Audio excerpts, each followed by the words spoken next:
Cast from CBS Sports. High drive, center field, hit the wall, grand slam. This is magnificent. Got a fantasy question? Email fantasybaseball@cbsi.com. Get ready to win your league. Where fantasy becomes reality. Now here's Frank, Scott, Chris, and Adam.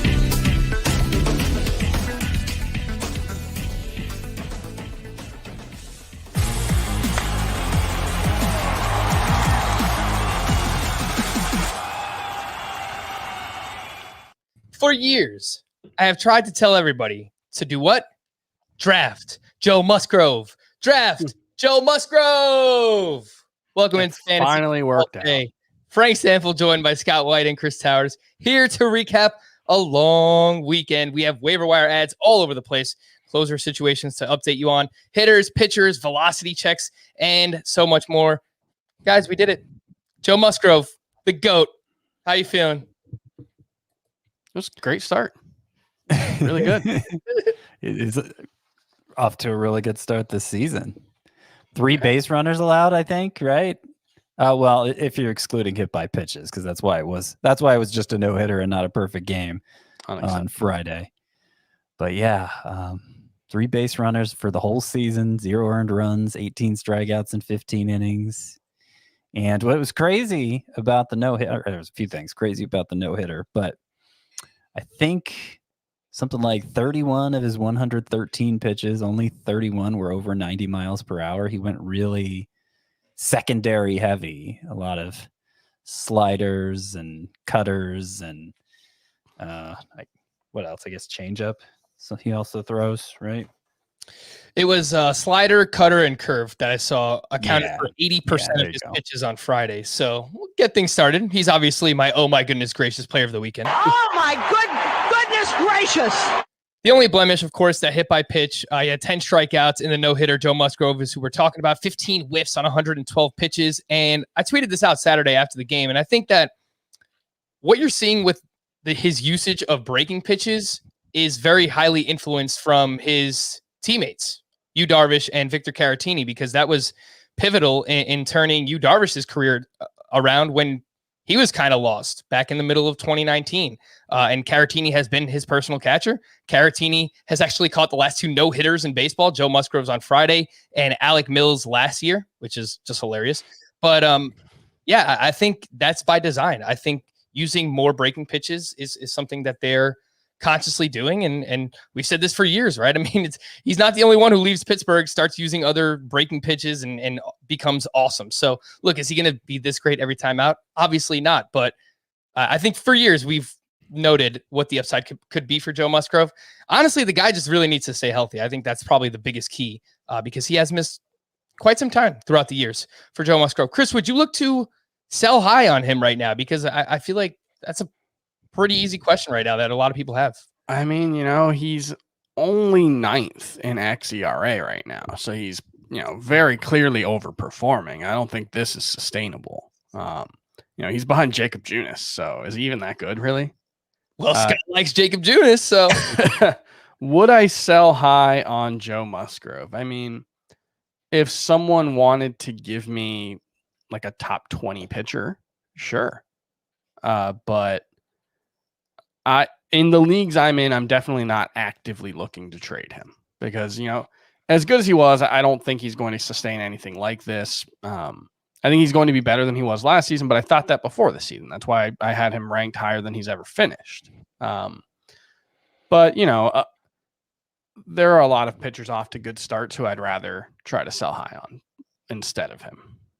Well, Chris, let me ask you about your guy, Ian Anderson. You were very excited about him, and I think you had him ranked higher than Joe Musgrove coming into the year. I'll marry 2 Braves pitchers together here. Would you trade Musgrove for either Max Fried or Ian Anderson? I would rather have Musgrove than Max Fried, I think, at this point. Well, so my current rankings, I have Musgrove 6 spots behind Max Fried, and that was before the no-hitter. Fried he hasn't looked great, but he hasn't looked awful. And in terms of the process hasn't been awful. I think he had one really bad start. I would still rather have Ian Anderson, but I'm definitely second guessing it right now. And especially because, Musgrove just threw 115 pitches. 112. Yeah, I'm not sure Ian Anderson's going to throw nearly as many innings as him, which, could be a good enough tiebreaker there. Yeah, no, I think well said, Chris.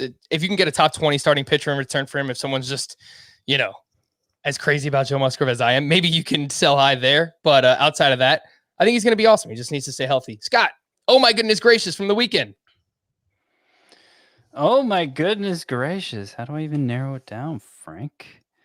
I think it probably have to be Tyler Naquin, who continues to hit the crap out of the ball. Whoa. I mean, if that ball had crap in it, it would no longer be in it because Naquin hit it out. FBT after dark here. Potty mouth Scott. Well, what I mean by that is like his X slug right now. So he has 5 home runs and 31 at bats. He keeps getting to start. Jesse Winker's been out of the lineup for different things. He returned one day and Naquin still got to play. Nick Senzel sat instead. So the very least, he's part of an outfield rotation now for the Reds for however long he keeps this going, I assume. His X slug is 958. That's the quality of contact he's made. Expect him to have a slugging percentage higher than the one he actually has. 958.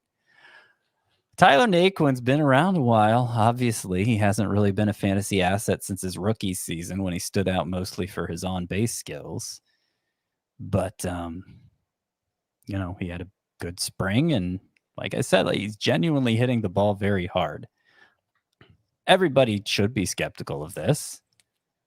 But I think it's at the point now where you kind of just got to pick him up and see where it goes because stranger things have happened than somebody Tyler Naquin's caliber becoming a genuine asset in fantasy. Like I said, he has on-base skills. He has stolen a base already. So, sprint speed 81 percentile. Maybe he can do some of that too. I wonder how they're going to make him fit long term because I don't think they're giving up on Jesse Winker. And I don't know, but life finds a way, as they say. Winker and Senzel both don't have a great health history.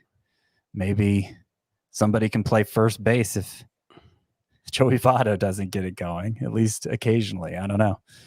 Yeah, I think we're at the point where you got to take a flyer on Naquin. Yeah, he's far and away the most added player in CBS right now, and he's up to 66% rostered. And I play in a 15-team league where he went for $187 out of a $1,000 fab budget. Scott, I know that you just won him for around 16 or 17% of your fab budget. Yeah, 167 in a 15-team league. A 15-team league. That is the distinction I would draw. You said you guys just pick him up and see. If it's just a pickup league, I think, I would definitely try to get him. If it's fab and I need to spend 15% of my budget on him, I don't think it's likely enough that Tyler Naquin becomes enough of an impact bat to justify that when, in so many leagues, I'm trying to track down stolen bases or saves, especially. And, a lot of saves guys are going for even, more. Right. So you really have to spend. I don't want to pay for the saves guys as part of it. Like people in those 15-team leagues where obviously waiver wire is scarce, people were spending comparable amounts on Lou Trevino and Corey Knebel, neither one of which is confirmed to be a closer. Yeah. So meanwhile, I got, Yimi Garcia is somebody I got in one of those 15-team leagues for $6 last week. And today, who was I going after? The former Hansel Robles, because Alex Colomé blew the save pretty badly today. I picked up Robles for $4. So I'm trying to, when it's just prospective saves anyway, even Julian Merriweather. It's Julian Merriweather. Even last week when people were spending like $300 on him, that was not a confirmed closer. That was just a hopeful closer. And that's not, there are plenty of hopeful closers there other than the one who's on the tip of your tongue for the week. So I feel like in a 15-team league, it's rare to find a hitter who's actually demonstrating the ability to be a real asset for you, as opposed to just like a category specialist or something. So, maybe it ends up being a waste of $150 or so. For what it's worth, in a 12-team league where the waiver wire isn't as scarce, I got Naquin for $6 out of 100. So that was more reasonable, but that's less competition too. Yeah, that's exactly what I was going to say. If you're in a 12-team league, whether it's 3 or 5 outfielders, you just want to take a shot, 5 to 7% of your fab budget. And obviously, in those deeper leagues, you could be a little bit more aggressive. It's a small sample size thus far. I was looking up Naquin entering this season. He had a 766 career OPS, and that was over 1,000 plate appearances. So, look, crazier things have happened. You're right, Scott. It's like Max Muncy a couple years ago broke out, changed teams mid-career, and we didn't really expect that either. So we'll see what happens with Naquin, but definitely one of the hotter players in baseball. Chris, oh my goodness gracious, from the weekend. Well, I'm a homer, so I'll go with my guy Trevor Rogers, who outdueled Jacob deGrom, by which I mean Jacob deGrom's teammates let him lose another game in which he pitched incredibly. But Trevor Rogers was amazing on Saturday against the Mets. 10 strikeouts over 6 innings, 3 hits allowed, 2 walks. He is, legitimately one of the hardest throwing lefty starters in baseball right now. 95.5 miles per hour through 2 starts. He was at 93.6 last season. His slider looks excellent. His changeup looks really good. He, I have questions about how many innings he'll throw and how deep he'll go into games consistently. He went 6 innings in this one, but I think I'm not even sure he got to 90 pitches. 82. Yeah, and which speaks to how well he pitched. And he pitched a lot better than his numbers in the first start as well. It was really just 1 bad inning. But yeah, he's how rostered is he right now? He should be 100%. 69% on CBS. Nice. Yeah, he should be 100%. And when we're talking about, there's a ton of lefties who look really good right now.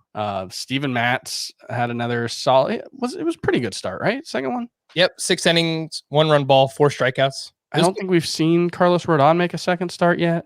Not yet. No, I think it got pushed back. He's a 2-star pitcher for this upcoming week now. He was supposed to be for this past week. Andrew Heaney was dominant in his second start. So there's a lot of interesting. You say Kikuchi's still out there.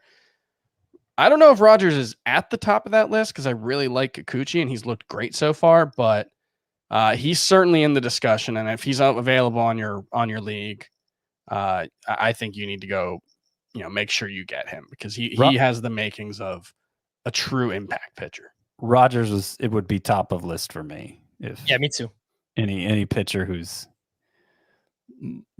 has some amount of availability. Rogers with that strikeout potential, the improved velocity, the better breaking ball. I mean, it just looks like he could have a huge breakout in store. He has everything you want from a pitcher except innings and, any kind of help around him.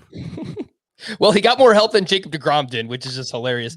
I plan to move Trevor Rogers up to SP 56 in my rankings, which would be just ahead of Zach Eflin, Drew Smyly, and Jamison Tyone. So I am pretty excited about Trevor Rogers. I did have a stat on deGrom that I did not actually find myself. It was the ace of Spader. Ryan Spader on Twitter tweeted this out over the weekend. And it was deGrom has a 1.76 ERA and 33 no decisions over the last 4 seasons, which is just embarrassing, man. Like I'm baffled by it. It's 8 innings of 1 run ball, 14 strikeouts for deGrom, 27 whiffs on 95 pitches. The guy takes a loss. Yeah. It's crazy. The 8 innings, especially. He handled that much of it himself. How about this one? The Marlins are 2-6, and their starters have a 2.01 ERA with 49 strikeouts and 40 innings or something like that. Oh gosh. I blame Brian Anderson. Come on, man. You got to get it going. It's been awful watching them, except for this. Like the first 5 innings are really fun. Before we get to news and notes, the Champions League is down to 8 teams, and after this week, that number will be cut in half. Following the second leg of the quarterfinal stage, if you haven't already, make the K Golazzo podcast your audio outlet for complete UCL coverage before and after the biggest matches, including PSG versus Bayern Munich and Liverpool versus Real Madrid. Follow K Golazzo for premier picks and immediate recaps of all the action. Download anywhere you find this podcast. News and notes per Kevin Acey, who covers the Padres. Fernando Tatis Jr. finished another full pregame workout on the field Sunday. He fielded and he hit, and it continues to look like he'll be able to make it back after just 10 days. Yes. Nom. I have started marinating my hat for all of you that have been asking me. Was it the Rangers hat? It was the Rangers hat. Yeah, it's a good looking hat. I'm going to miss it. It's a pretty good looking hat, man.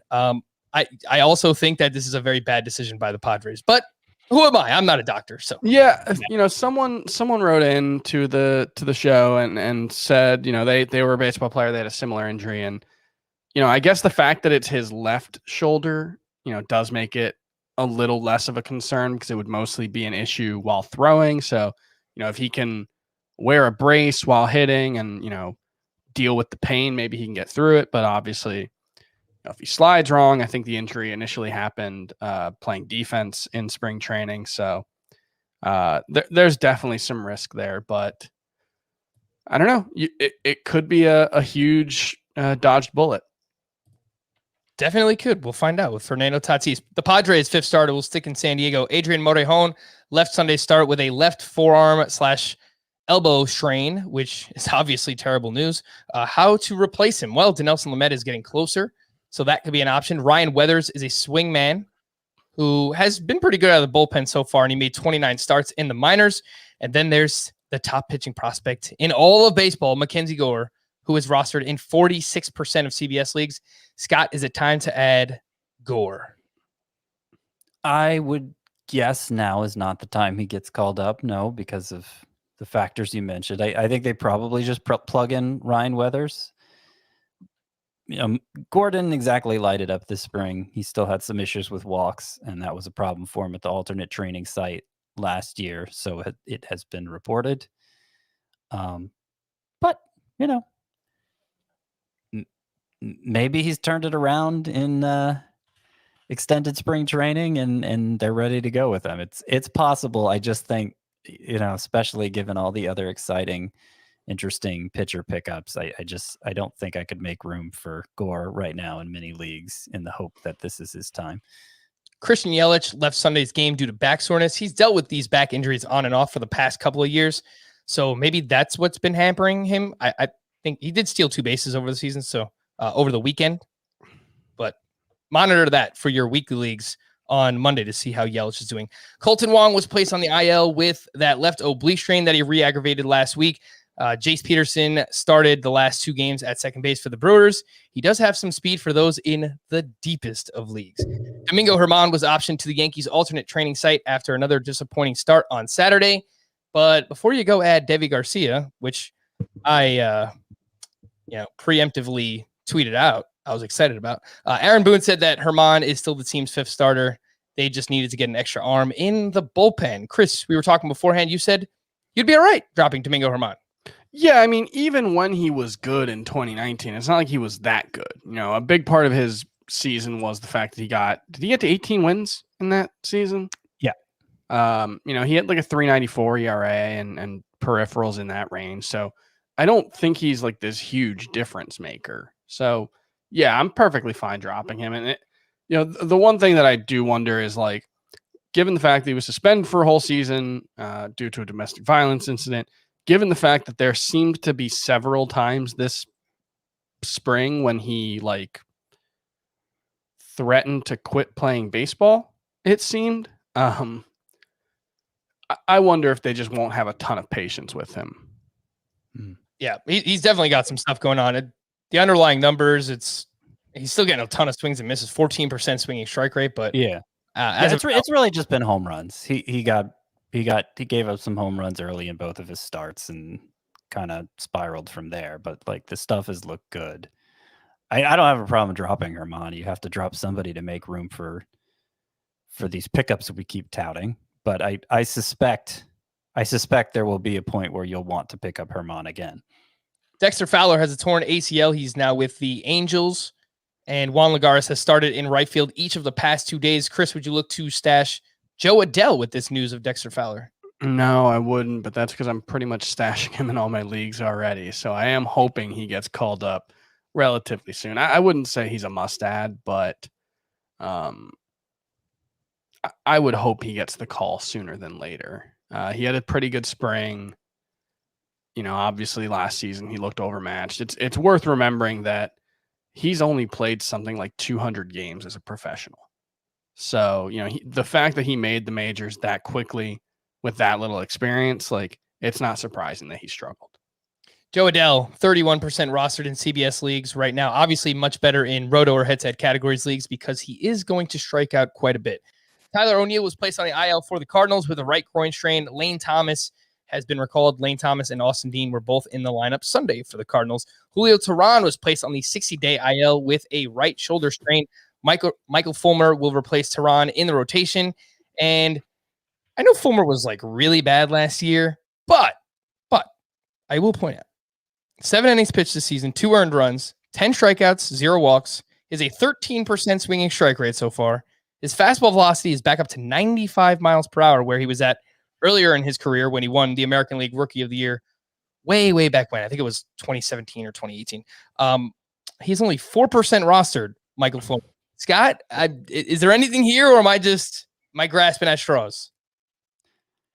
I think there might be something there. I'm reluctant to talk about it because I'm trying to work out a deal in the Dynasty League that would involve me getting Michael Fulmer. But I have a hunch so basically toward the end of spring training, they moved him to the bullpen and suddenly he regained the velocity he hadn't shown since Tommy John surgery that caused him to get walloped every time he pitched.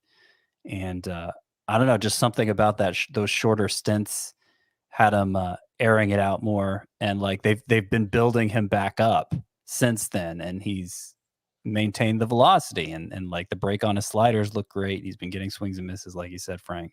He went 4 innings in his most recent relief appearance, and the velocity was fine, and I think he allowed 1 hit in those 4 innings. So there may be something there for Michael Fulmer still.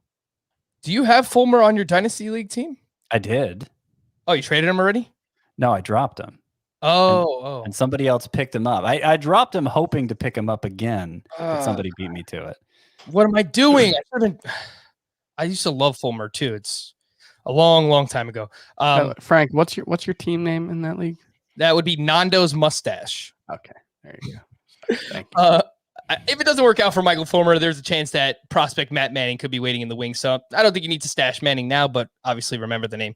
Miguel Cabrera was placed on the IL with a left bicep strain. Renato Nunez, former Baltimore Oriole, was recalled and in the lineup Sunday for the Tigers. He was batting cleanup, and he was at DH. Jonathan Scope was playing first base for the team. Sonny Gray threw a simulated game Saturday and is expected to join the Reds rotation next week. Lourdes Gurriel and Teoscar Hernandez were both placed on the COVID IL for the Blue Jays. Gurriel was dealing with side effects from the vaccine, and Teoscar Hernandez was a close contact with someone who tested positive. Chris Archer landed on the 10-day IL with right forearm soreness with the Rays, and Brent Honeywell was recalled, made his major league debut on Sunday for Tampa. 2 perfect innings with 2 strikeouts, 4 whiffs on 21 pitches. He averaged 94 miles per hour with his fastball. It's just a great moment for Honeywell, who has had 4 elbow surgeries. So really trying to make something out of his career. Scott, another deep league name like Fulmer. Brent Honeywell, anything here? Yeah. I mean, maybe he was one of the best pitching prospects in baseball before the series of elbow surgeries. I mean, it seems like he's going to have to build up from 2 innings here. He threw only 21 pitches, but he looked good. So, yeah, I think we're talking pretty deep leagues for both him and Fulmer. Oh, yeah. But there's upside for both, I would say. We had a lot of bullpen news over the weekend, so let's hit this earlier than we normally get to the pen. But Lou Trevino, you mentioned the name, Scott, could see the bulk of the save chances for the Oakland A's. Jake Diekman was used in a 9th inning Friday with the score 6-1 at the time. He proceeded to allow 1 run to score. Bob Melvin had this to say about Trevino, quote, if we can keep moving forward with Lou, he gives us an option to close as well. He's pitched really well for us. We've seen what he can accomplish when he's feeling good. And then there were the Dodgers. So this is interesting because Corey Knebel picked up the save on Friday, and he got a save earlier in the season back on April 4th. And Dave Roberts said he didn't want to use Jansen for a third time in 4 days on Friday. Of course, Kenley Jansen went out and picked up the save on Sunday with Corey Knebel pitching in the 7th and Blake Trinan pitching in the 8th. But Dave Roberts did say this after Friday's game. Quote, I think we're just in a really good spot, whether it's Victor Gonzalez for a certain run, Corey, or Blake Trinan. I feel good about any one of those guys outside of Kenley. So thought that was interesting. So between those two, Chris, I mean, I think it's still Kenley Jansen's job for now. Knebel looks awesome. Do you have any feel for that and what's going on with the Oakland A's right now? Yeah, Knebel does look really, really good. He's throwing his curveball a ton and getting a lot of whiffs with it. He kind of looks like the guy he used to be in Milwaukee. I think his velocity is pretty much all the way back.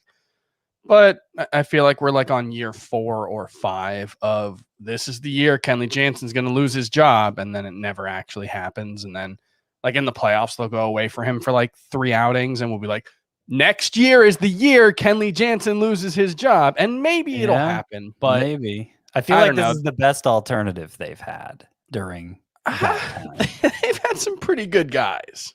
Yeah. Who? I mean, Blake Trinan's been there for a couple of years now, but he hasn't been the guy. Like he hasn't been the guy who would be closing for most any other team during his time with the Dodgers. He's been right, but I would say middle relief capable.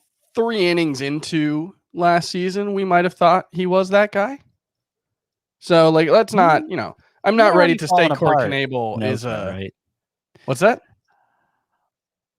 I think Corey Knebel, if he's back, is better than Kenley Jansen. That's what it really comes down to. And I mean, between spring training and the regular season, Corey Knebel looks back. So we'll see. Obviously, tomorrow I expect Kenley Jansen to get the save opportunity for the Dodgers, but like there may be something here. If you're in a league where you have to speculate on saves, I can understand. Yeah, make it a play for Knebel, not $150 play like we saw on some of those. Yeah, I think I put like a $68 bid in him in NFC, and I didn't get him. I think I got him for 91 in Tout Wars, so.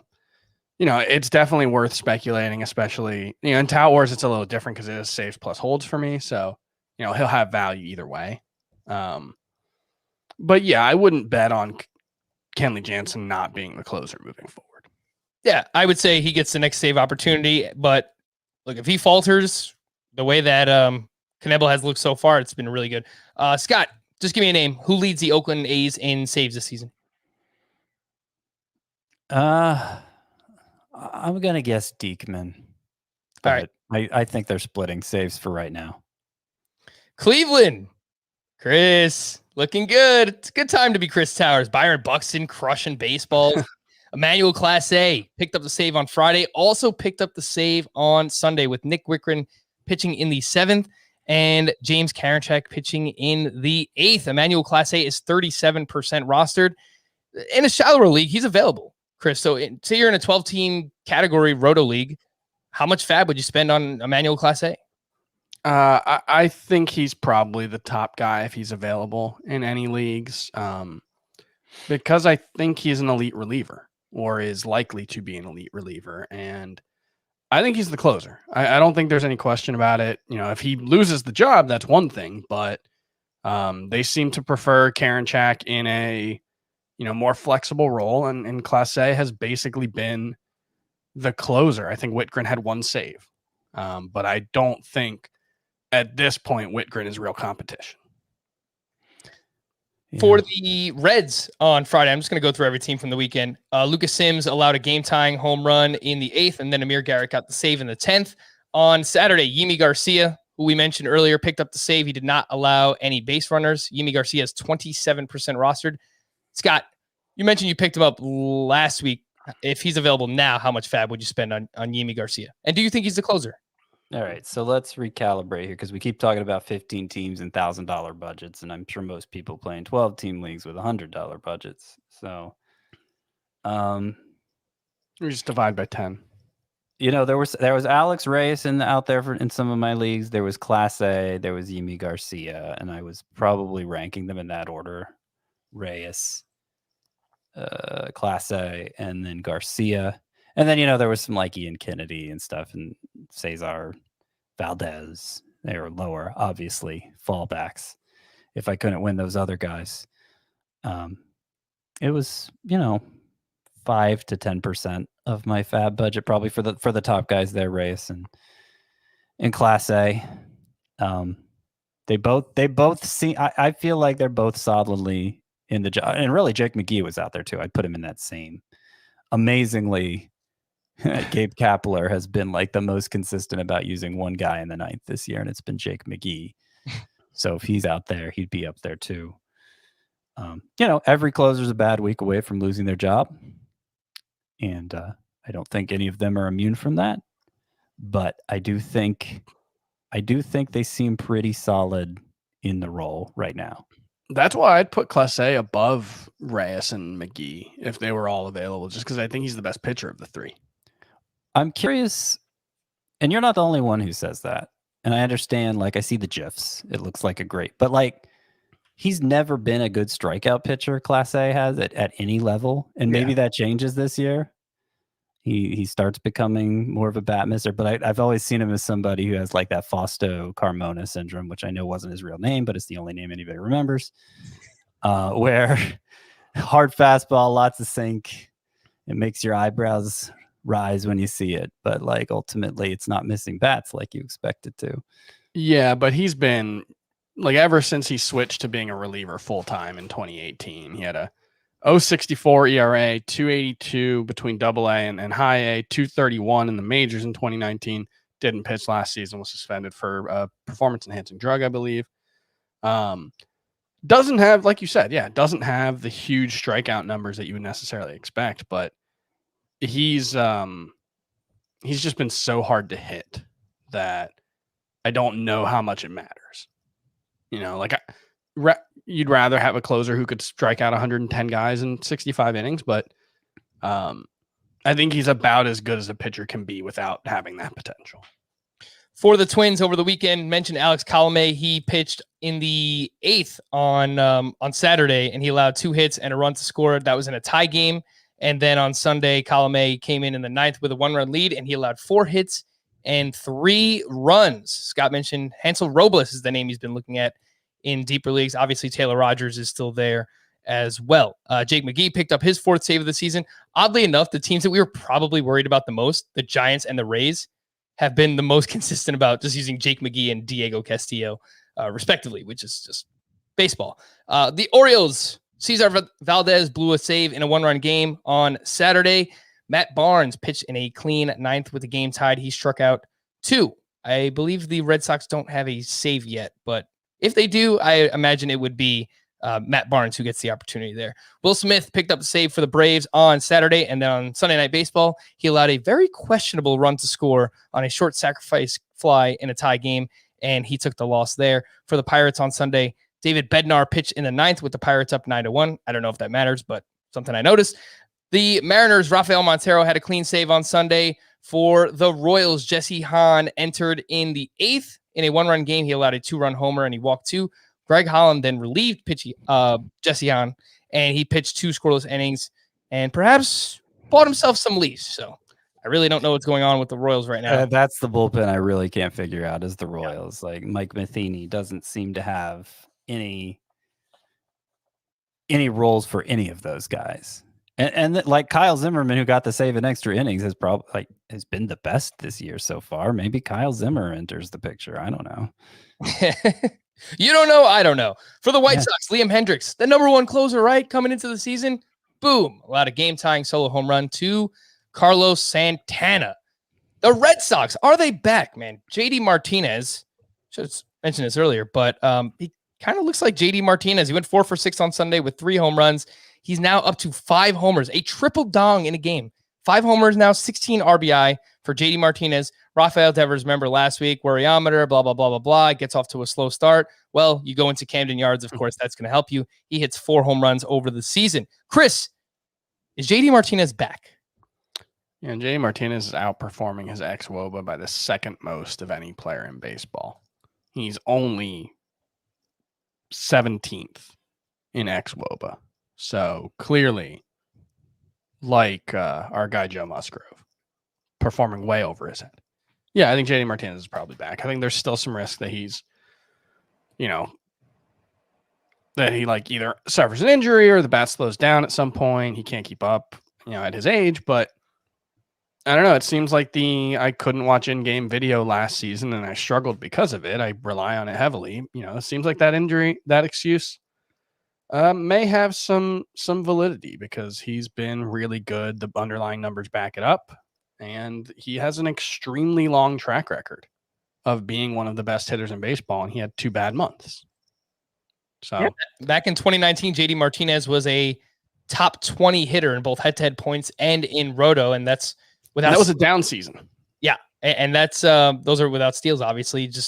He's could be one of the best 4 category contributors as long as he's healthy and has that in-game video. Scott, would you be looking to sell high on JD Martinez right now or just reap all of the rewards of where you got him in the draft? I'd just reap the rewards. And I think there's a very good chance he's better than anybody you'd be trading him for. So why mess with a good thing? There you go. If it ain't broke, don't fix it. Hey, FBT listeners. March Madness and the Masters may be over, but the sports calendar never sleeps. There's the NHL trade deadline, daily NBA, NHL, and MLB action, the RBC Heritage Tournament, NFL draft news, plus the UEFA quarterfinals. And CBS Sports HQ is your home for all of it. CBS Sports HQ is the only sports news streaming service that's completely free. How do you watch CBS Sports HQ? It's easy. It's available for free on your computer, your mobile device, or your connected TV via the CBS Sports apps. If you're more of a YouTube person, subscribe to the CBS Sports HQ on YouTube for all of the latest sports news videos on demand. But personally, I never miss a big story in sports because I turn it on first thing in the morning and leave it on all day while I'm working. And I'll leave you with this. If you're a sports news junkie like me, no sports network is faster with breaking news than CBS Sports HQ. If you're watching on the video side, don't go anywhere. If you are listening to the audio podcast, we're going to take a quick break. But when we return, we're going to hit the waiver wire here on Fantasy Baseball Today. Let's talk about some of those starting pitchers. We already mentioned Trevor Rogers up at the top, and rightfully so. He's been awesome so far. Steven Matz, we mentioned, was really good against the Angels over the weekend. 6 innings of 1-run ball with 4 strikeouts. Did only have 5 whiffs on 90 pitches. He's 76% rostered, so maybe it's only in shallower leagues that he's available. Sean Manaea was at the Houston Astros, 6 innings of 1-run ball with 4 strikeouts. His fastball velocity is up this year. Has a good matchup this week against the Tigers. Yusei Kikuchi has looked really good as well. 6 innings of 2-run ball, 6 strikeouts against the Twins this weekend. And then Andrew Heaney, who we also mentioned, he was at the Blue Jays in Dunedin, Florida. 6 shutout with 9 strikeouts. Scott, of these names, Heaney, Kikuchi, Manaea, Matz, Rogers already mentioned is at the top of the list, so we'll eliminate him. Matz, Manaea, Kikuchi, Heaney. Who are you looking to add most in shallower 10 to 12 team leagues if they're available? Kikuchi would be number 2. And honestly, I don't know that I care about any of the others that much. Obviously, if I have a spot to play with, I'll take a chance on, I guess, Manaea if I had to go with the third guy because his velocity's way up this year. But I'm not. Chris disappeared there for a second.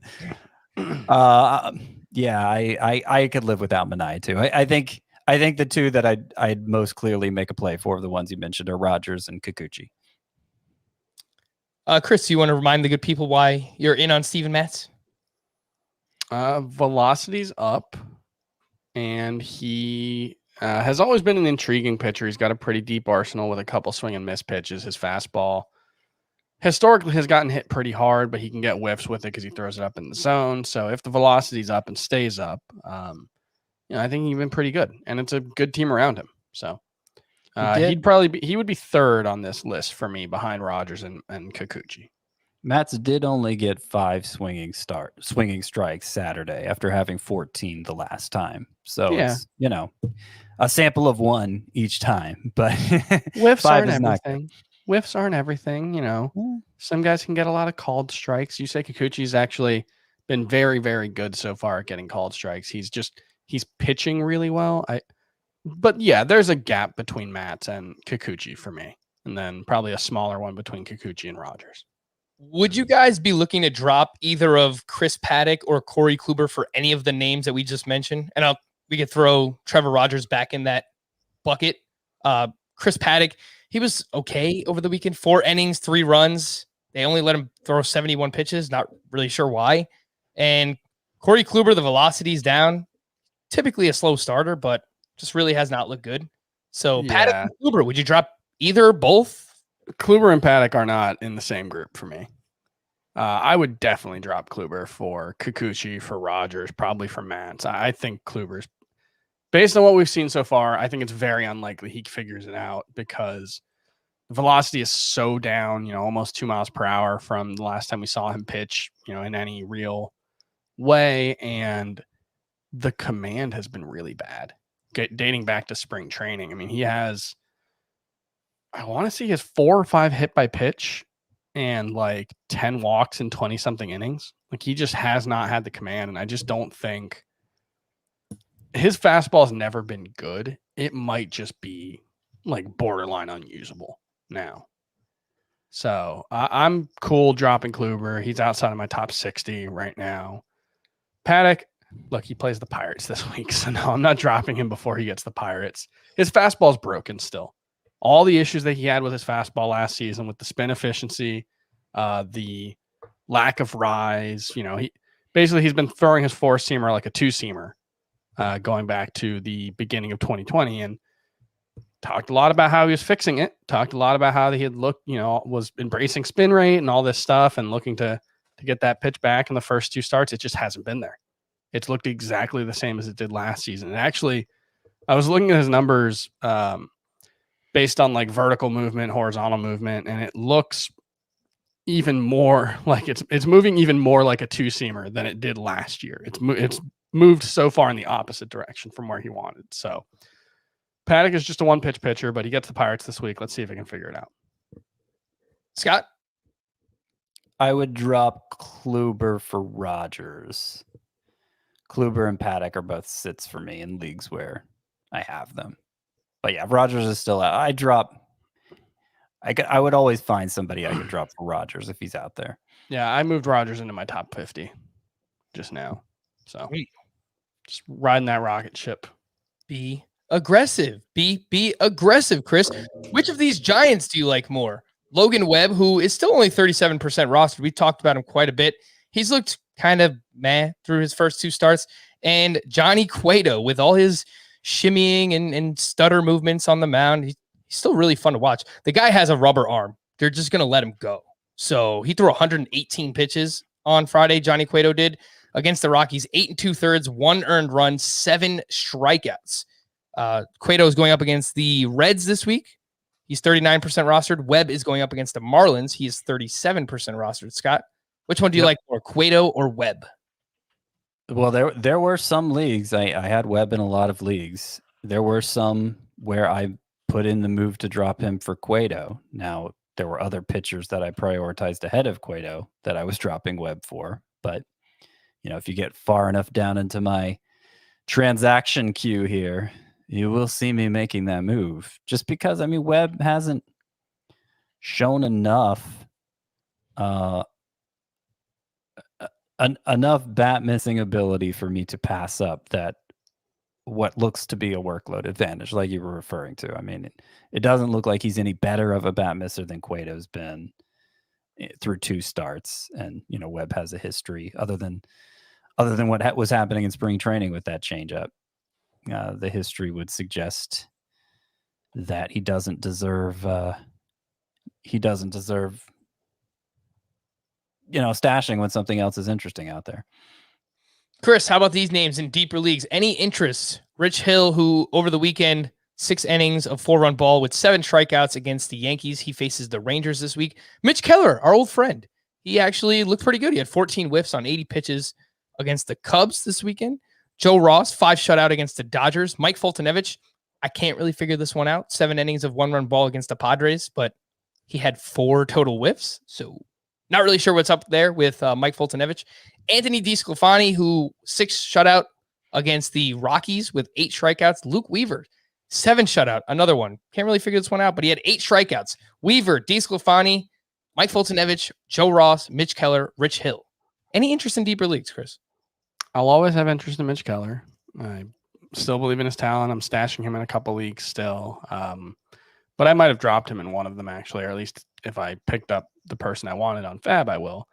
I think DeSclafani is probably the second most interesting. It might be Weaver, although the fact that he was all fastball changeup today was weird. But DeSclafani, I mean, especially for week 3 or week 2, if you played a long scoring period, he's got Miami in Miami right now. I think that's a perfectly fine matchup for Anthony DeSclafani. Although I will point out, Miami is one of, I think, 5 or 6 teams that has introduced a humidor this season. I don't know if we've gotten confirmation on who all of the teams were, but Miami is one of them. And it has been speculated in the past that the introduction of a humidor in Miami would have the opposite effect of what it does in Coors Field, because it's all about relative humidity. And so the balls may fly more in Miami for what it's worth. But I still think it's maybe the best matchup in baseball, and I would still think Marlins Park is going to be a pitcher's park. So I'd be fine streaming DeSclafani. Scott, anything there? Rich Hill, Mitch Keller, Joe Ross, Mike Foltynewicz, DeSclafani, and Weaver? Yeah, I feel like I need more data to see if anything's really changing for DeSclafani, but the Giants have a good track record of taking pitchers that everyone else has given up on, Kevin Gausman, Drew Smyly, and turning them into something. So I'm intrigued by that. I've got to be intrigued by Weaver's start. 1 hit in 7 innings, 17 whiffs on 94 pitches. As Chris said, like, you basically ditched the cutter. Cutter's been a terrible pitch for him over the years, so maybe it's for the best that he's only going with 2 pitches, but you do wonder if that's something he can really sustain and be more than like a 4-inning pitcher with that approach. Are these pitchers droppable? Just give me a yay or nay. Tarek Skubal, 57% rostered. He allowed 6 runs at Cleveland. Yay. Yep. Jose Quintana as a SPARP in a points league. He's just been dreadful. He's 32% rostered. Already. Trevor Williams got destroyed by the Pirates. He's 29%. Yay. Yep. Zach Davies also got destroyed by the Pirates. He's 78% rostered. This is why when we comp a lot of guys, we say, oh, this guy's got some Kyle Hendricks in him. There's only one Kyle Hendricks for a reason. It's true. Zach Davies, I know Kyle Hendricks. Zach Davies is no Kyle Hendricks. So sure, yeah, I'd rather have Kikuchi than him. I'd rather have Rogers than him. I would too, but it would be difficult for me to drop Davies in a points league. If I had to get one of those guys, sure, but I'd rather not do it. Let's talk some waiver wire hitters. We already mentioned Tyler Naquin at the top. How about Eduardo Escobar? Is he back? He's now homered in 4 games in a row, rather, including multiple hits in 3 straight. He is 52% rostered and was very bad last year. But back in 2019, he was a top 5 third baseman in points leagues. He was a top 7 third baseman in Roto. Chris, do you think Eduardo Escobar is back? Yeah, I don't think he's a top 7 or top 5 guy at the position, but I think betting on last year being the outlier for a lot of guys is gonna prove pretty useful. So yeah, I'd bet on him being, maybe not quite as good as he was in 2019 and 2018, but fantasy relevant for sure. Scott, if you had to take a shot on just one of these hitters, would you rather pick up Eduardo Escobar or Cedric Mullins, who has a hit in every game this season, and he has multiple hits in back-to-back games? He's 47% rostered on CBS. Like, I'm locked into them for the rest of the season? I guess Escobar. You have to add one of them right now. Okay. I have to add one of them right now, and I can change my mind later, you're saying? You can always change your mind, Scott. Sure. Well, I didn't know the parameters. Okay. Well, I mean, Mullins I have as a sleeper hitter for this week, so whatever that's worth. It's Mullins for me, for whatever that's worth. Okay. This was a 20 to 30 steal guy in the minors. And I think there's something to him having abandoned the switch hitting thing. I don't think, he's not going to hit 400 or 500 or wherever he's at right now. But, if he can hit 270 and steal 20 bases, there's a ton of value in that. Big if, but sure. Yeah, I think it might just be as simple as Eduardo Escobar in a points league, Cedric Mullins in any type of categories format, but I do like both right now while they're swinging well. How about the Pirates? And we always come on here and rag on the Pirates. Well, let's talk them up when they play well. Brian Reynolds had a 4-hit game over the weekend. I think it was actually on Sunday. He's now batting .324. He's 35% rostered. In deeper leagues, Phillip Evans and Colin Moran are both playing pretty well. Evans has multiple hits in 3 of his last 4 games. He had 3 home runs in the past week. Colin Moran is striking out quite a bit, but he also has a 56% hard contact rate. So, Scott, anything to see here? Brian Reynolds, Phillip Evans, Colin Moran? Well, Brian Reynolds, I think has a pretty good chance of bouncing back to what he showed in 2019. Maybe not a batting average well over 300, but in the 290 to 300 range. I think that's within his skill set, and I think he deserves a pass for 2020, just like a lot of hitters do. So yeah, I see him as like a fringy Bix League option. Evans is like, I don't know. If he keeps this up for another 3 to 5 days, he's probably in the same realm that we're talking about Naquin right now. Because he's hit 3 home runs. He's only struck out twice. And he's a decent hitter, decent enough hitter in the minors that you could see him be making something of himself in the majors. So I saw him at it in a couple of those 15-team leagues. I didn't put it in a bid myself, but other people did. So I'm keeping an eye on him. Yeah, I believe the Pirates play 7 games this week too. A lot of teams play 7 games, but I picked up Colin Moran in a deeper 15-team league where I needed a corner infielder, and he's playing well right now. Chris, Wilson Ramos, I feel like, has been a favorite of yours forever. Like you were, I don't know, I just kind of associate Wilson Ramos with you, and he's been really good thus far. He has 4 home runs and a 90% hard contact rate with an average launch angle that nearly triples last year. Of course, ground balls have always been an issue for Wilson Ramos. He hits way too many of them. I don't know if it's actually changing, but he looks good so far. He's 30% rostered. He has 7 games this upcoming week.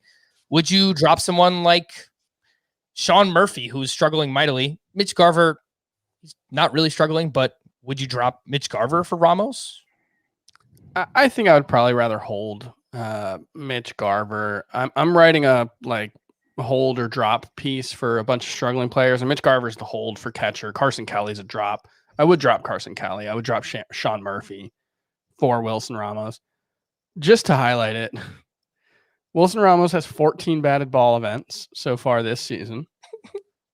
11 of them, well, I guess this was coming into today. I don't know if it's been updated for whatever he did today, but coming into today, 11 batted balls over 95 miles per hour, which is less impressive than it would have been in past years because average exit velocity is up about a mile per hour overall, likely due to the changes in the ball. His average exit velocity is 104.3. Among hitters with at least 10 batted ball events, that is 5 miles per hour, nearly above Aaron Judge for number 2. That is wild.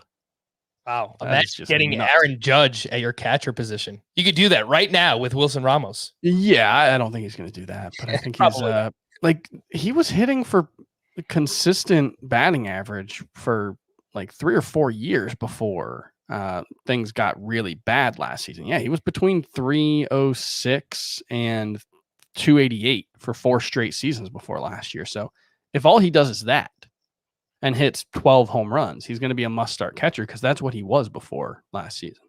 Yeah, it's been a nice start for some of the veteran catchers. Yadier Molina has looked really good thus far as well. A few other deeper league names, some hitters that might be available. Robbie Grossman is only 7% rostered. He's batting .227, but he has a .485 OBP. He hit his first home run over the weekend. He also has 2 steals. Zach McKinstry. I don't know where the Dodgers find these guys, but they do. They find them. And he went 2 for 3 with his second home run of the season. And he has started 7 straight games for the Dodgers with Cody Bellinger on the IL and Mookie Betts banged up. Zach McKinstry, the name there. He's only 10% rostered. Tim LeCastro, he went 4 for 5 on Saturday. Picked up his second steal of the season, 7% rostered. Scott, anything to note from Robbie Grossman, Zach McKinstry, Tim LeCastro? I mean, the only one I even looked at in those 15-team leagues, which again is deeper than what most people listening play in, was LeCastro, just because I could hope he could give me some steals while Ketel Marte is sidelined.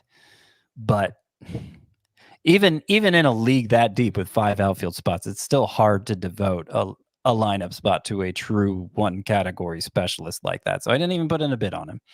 I did put in bids on him in a couple of spots, and just to highlight it, 31 steals in 141 games at AA, 39 and 145 at AAA, 28 in 154 in the majors, and that's only in 378 plate appearances. I would assume some came as a pinch runner, but he could be a legitimate difference maker in stolen bases. That is Tim LeCastro that we were talking about. He is rostered again in just 7% of CBS leagues. Let's do a quick velocity checks from some starting pitchers from over the weekend. And Charlie Morton, now through 2 starts, his velocity is basically back to 2019 levels when he was a top 10 starting pitcher in both formats. And he's also throwing his cutter so far, throwing it more so far this season. Tyler Mahle was at the Diamondbacks, and on Friday, he threw 4 no-hit innings, 4 walks. Don't love that. 6 strikeouts. He's averaging 95.3 miles per hour on his fastball. Last year, that was 93.9 for Tyler Mahle. Michael Pineda, his fastball's down about 1.5 miles per hour from last year. Patrick Corbin, one that we're following closely. That wasn't like that for Pineda in his first start, by the way. And that was just a weird one-start dip for him.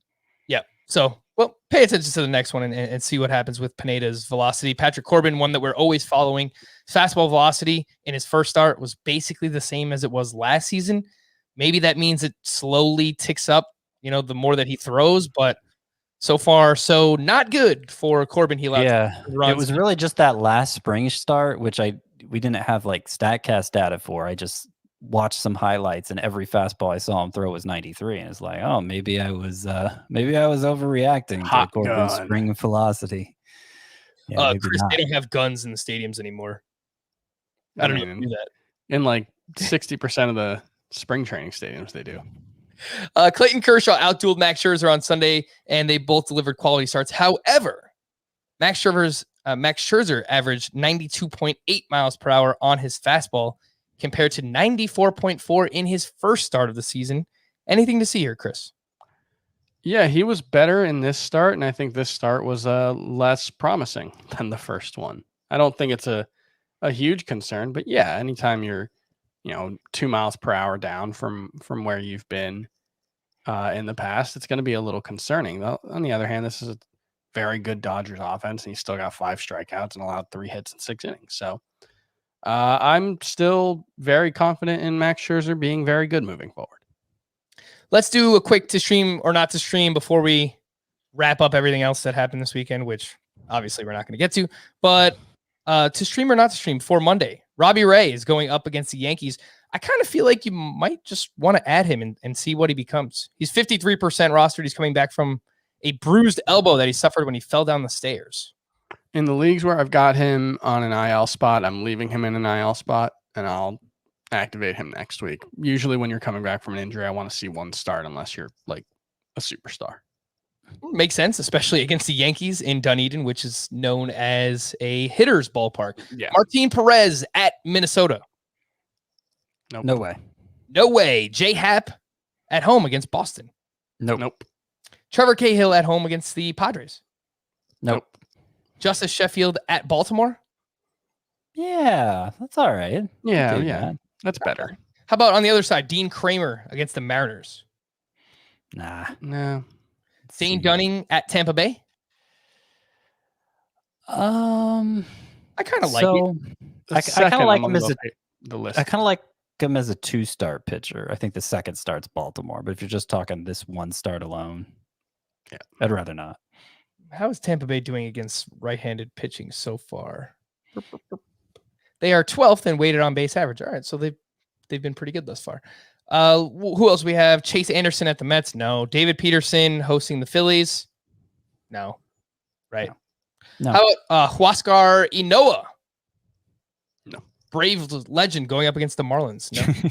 I mean, it is the Marlins, so You've got to ask. Whenever it's the Marlins, you got to ask. they might score 2 runs. Adbert Alzolay at the Brewers. So there's kind of a Dunning line now, and I think that's below the Dunning line. I think it might be above the Dunning line. Okay. Especially if Yelich isn't out there tomorrow. That's a good point. That's fair. Definitely fair. How about John Gant at home against the Nationals? No. Casey Mize at the Astros? No, I might want to play it safe with that one. He is a 2-start pitcher, and he's in my 2-start pitcher sleeper. He's in my sleeper pitchers column because of the 2 starts. But again, we're talking about a daily situation. I think it changes the math there. I was wary of starting Frankie Montas against the Astros, and I have Montas higher than Mize, so I'll say no. Alex Cobb at the Royals? Nah, I mean, That's closer to the Dunning line. Yeah, I don't want to overreact to his first start, which I saw some reasons for optimism, but he could turn back into a pumpkin in the second start. I know that happened. Can't remember what pitcher it was. It happened to some pitcher over the weekend. Can't remember who now. Brady Singer versus the Angels at home? No, I don't think that's a good matchup. Tristan McKenzie is making his first start of the season. He's at the White Sox. I don't know if he's available, but would you start him there? I would only expect he's going to throw 3 or 4 innings. Okay. How about Wade Miley against the Giants or Aaron Sanchez on the other side hosting the Reds? not feeling it, Frank. Not feeling it. Sanchez, maybe. I definitely want to watch it. Anytime they're pitching in San Francisco, you're going to want to consider it. All right. Well, there was a whole bunch of other stuff that happened this weekend. Is there anything that you guys would like to quickly highlight as we wrap up? Savale and Plesac both looked much better in their second starts. Byron Buxton is the best player in baseball. Saying that people are going to start believing you. Wanted to, given his defense, he might be. Michael Kopech looks amazing, and I wonder if at some point he's just going to be so good that he forces their hand and they consider stretching him out. And Trent Grisham was good in his return. Yeah, that's first right, 3 Chris. games, 2 homers, right? Yeah. Homer in his first 2 games back. Yep. Yeah, you're right.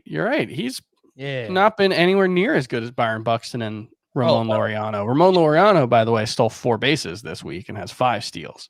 Ramon Laureano, that's a great call because that guy is awesome right now. I do like that. Trent Grisham, just give him the same amount of games played as Buxton, and by the time we get there, I'm sure he's going to be just as good, if not better. Oh, you give me the same amount of games on Byron Buxton versus Trent Grisham, there is no question Byron Buxton would be better.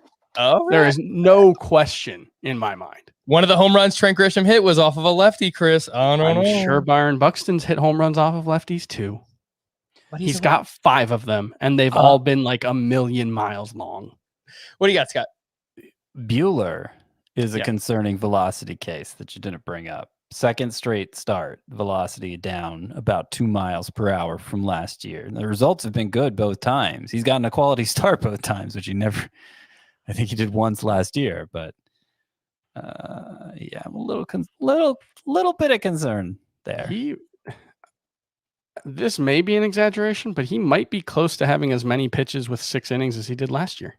I think he has more. He has one more. Yeah. Yep, he had 2. He also has 1 more game started with at least 90 pitches. Yes. Walker Buehler there you go. Has thrown exactly 90 pitches in each of his first 2 starts.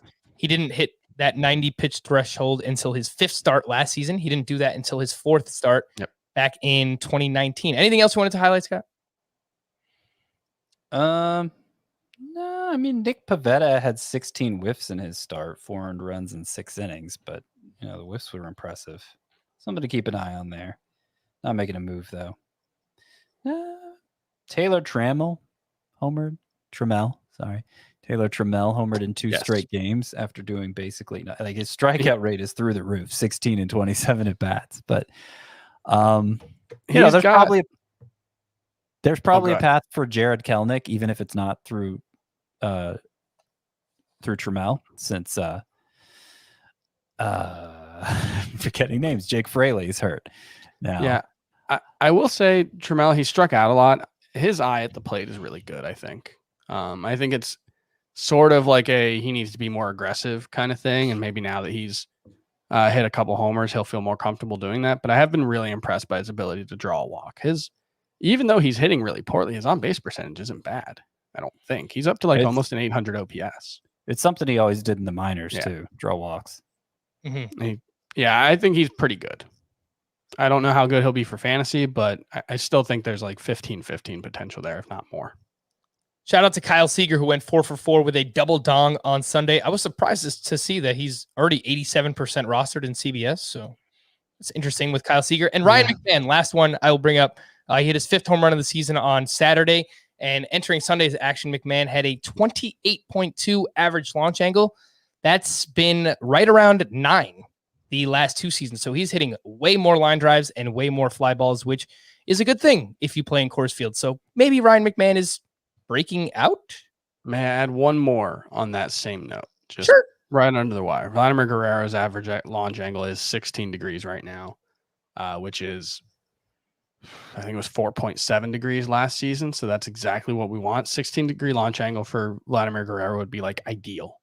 Perfect. So even though he only has one home run, I think he has as many steals as home runs. I think he hit his 2nd home run over the weekend. Okay, yeah. So he's got 2 homers. He's crushing the ball right now. He very much looks like the guy we were hoping to see. Vladimir Guerrero, let's do it. For Scott and Chris, I am Frank. Thank you all for listening and watching Fantasy Baseball today. We'll be back again tomorrow. Bye-bye.